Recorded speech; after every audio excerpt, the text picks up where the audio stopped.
I had I don't know if it's a discovery, but it's an experience that I was always told rationally, but I never fully understood it until now. But basically, I realized in this last year that I've been carrying this part of me.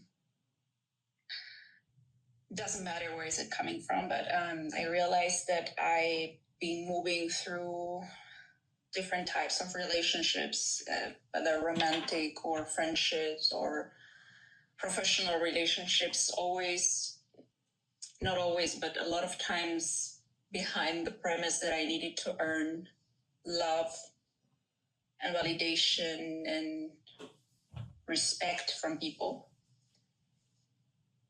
And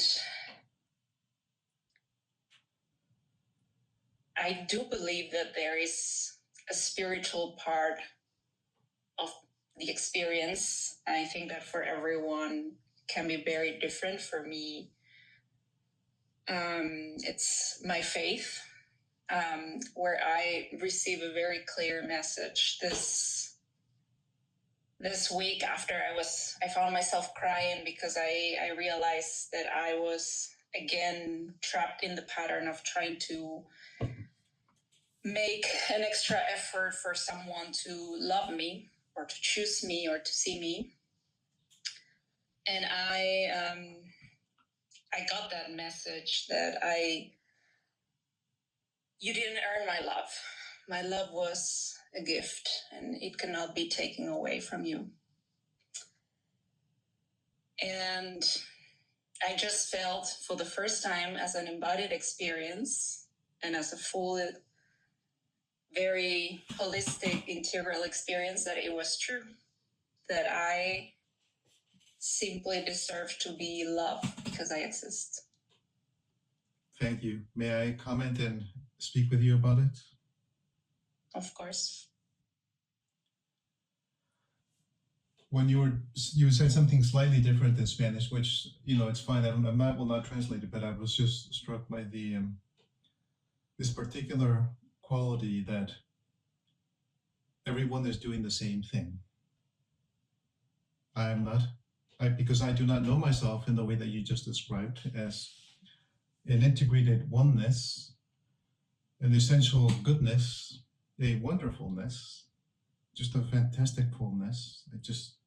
Nobody knows this. They're living from a secondary or tertiary image of themselves, which, since it is not real, it needs to be sustained with more and more energy always. No, love me, love me, love me. Whatever way we discover, I will do this.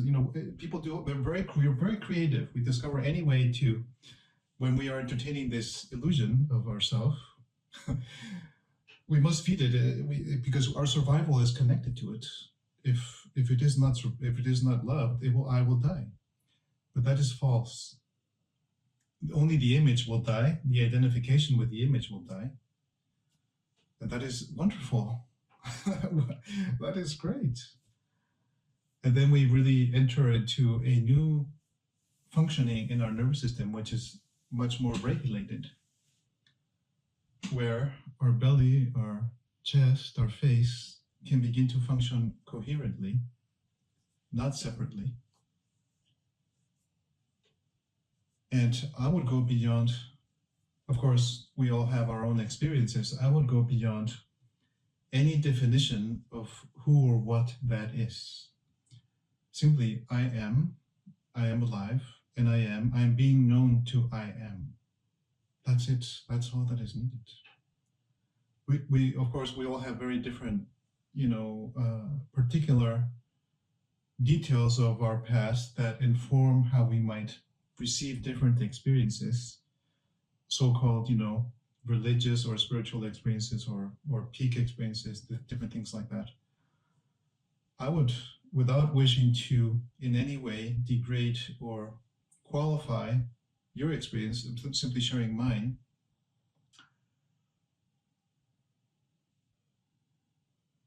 it's just so many different facets of a diamond that we must experience in ourselves.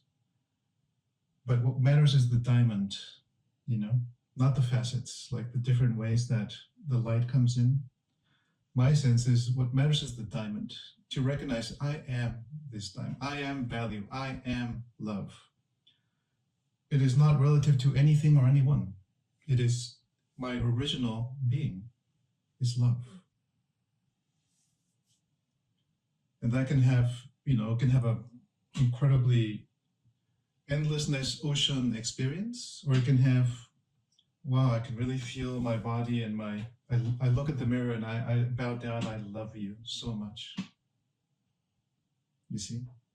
So they're not necessarily opposite, but depending on our different functionings on any particular day, we might encounter one or the other.